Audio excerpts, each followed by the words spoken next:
Hey guys, and welcome back to my YouTube channel. This is going to be my very first sword review on this channel, but I am expecting to do a few more of these now that I've gotten into like some serious HEMA sword combat. For those that have been watching the channel, I've been doing HEMA now for maybe 6 months, if that. But I've been tackling it pretty hardcore, just like I tackle everything else. And my katana from Castile Armory is already having some issues because I got a handle cast onto it by Texas Steel Props and Replicas because I wanted a Highlander sword that I can fight with. Well, it turns out that ended up not being very practical because the handle is not able to take the punishment of full contact fighting, and it's starting to crack. So I needed something to get in the meantime. I've got some good katanas coming from Siggy Forge that I'm really excited about. Those have pretty good reviews. But it's a 5-month waiting period for those, and I needed something quick, easy, and cheap that I could use in the meantime. And I picked up a pair of these. I got these from warshop.com, some little hole-in-the-wall website that I had never heard of before. Sorry, that's not the right website. wargearshop.com. wargearshop.com. It's a company in Slovakia, and like I said, I could not find a single review of any of their products on YouTube, so I just took a stab in the dark and ordered these. It was $100 for this thing, which is an amazing deal. My katana from Castile Armory cost me $500. The ones from Siggy Forge cost me $3. So the fact that you can even get something to fight with that's actually made out of metal that's only $100 is an incredible deal. So let's just go over the pros and cons of this sword really quick. This sword is about 43.5 inches long, which is a little bit longer than my Castile, which is nice because I have not run into anybody yet who uses a katana for HEMA fighting. So I'm fighting against guys, longsword guys mostly. So I'm already at a disadvantage because their sword is quite a bit longer than mine, and so I gotta be quicker in order to compete with them.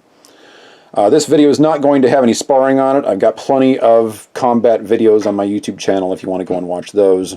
So this is basically just going to be a review of this sword. I've already used this sword to fight with several different times. The sucker is built like a tank. It's very, very heavy. It weighs about the same as a longsword does, even though it's still smaller than a longsword. But it's probably 2 or 3 times heavier than my Castile katana. So that's kind of a plus-minus thing. The fact that it weighs more allows me to win the line a little bit easier against longswords, because my other sword just didn't have enough beef to be able to do that. However, I also have to work a lot harder to wield it, which is honestly fine by me, because that means I get a better workout, but some people might have a problem with that.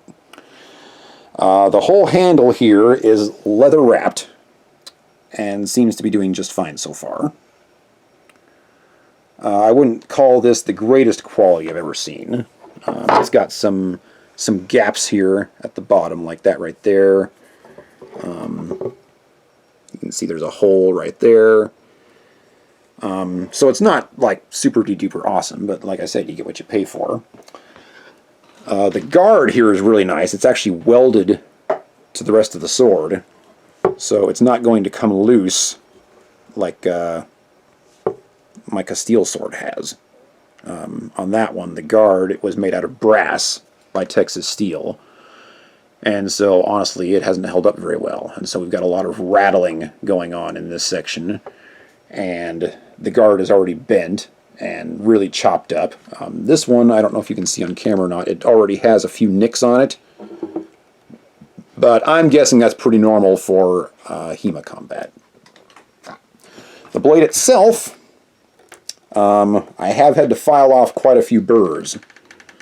So this is a close-up of what the blade looks like so far. You can see that there's quite a few dents and dings and scratches and things like that on it.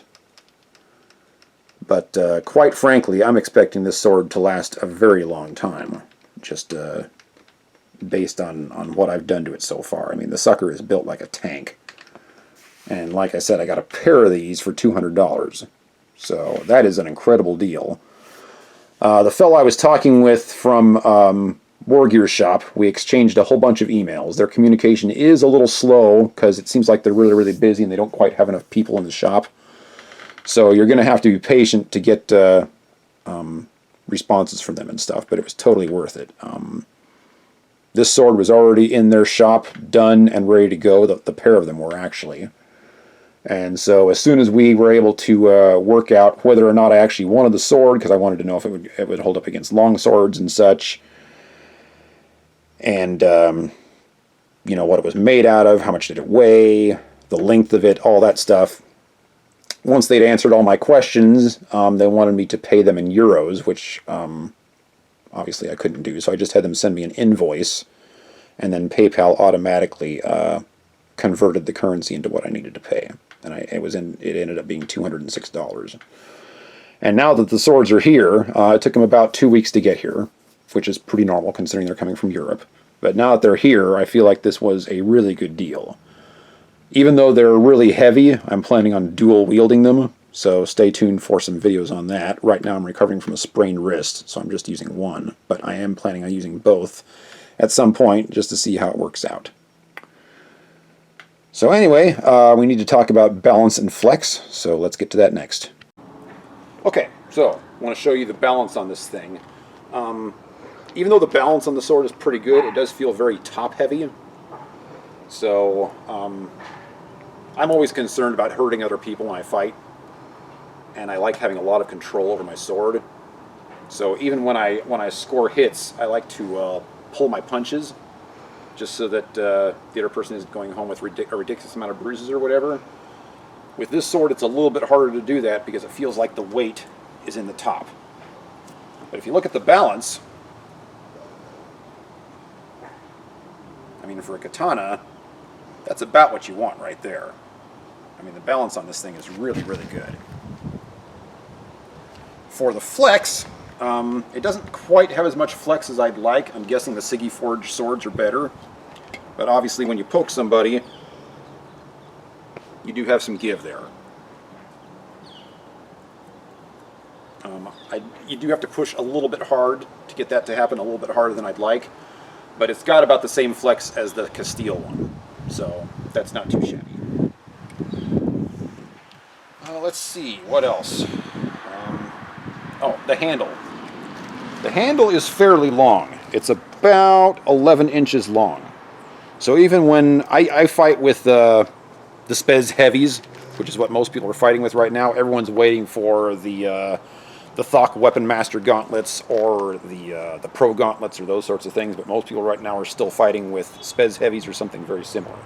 Even with Spez Heavies, I'm able to get a very good grip on the sword here with room to spare, which is good. That was one of the things I was concerned about, was is the handle going to be long enough for me to have my big fat gloves on and still be able to wield it in a somewhat decent fashion? And the answer is yes, you can. So anyway, I think that's about all I got to say about this sword. It's a really, really good bargain. For people that are just getting into HEMA and are looking for their first metal sword, look no further.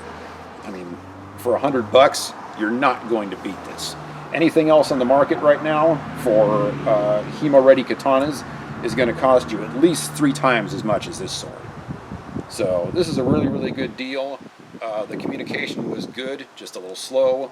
The shipping was great. The price can't be beat. Honestly, I would buy another one from them in a heartbeat. So anyway, that's my review of this sword from wargearshop.com. Hope you enjoyed it, and thanks for watching.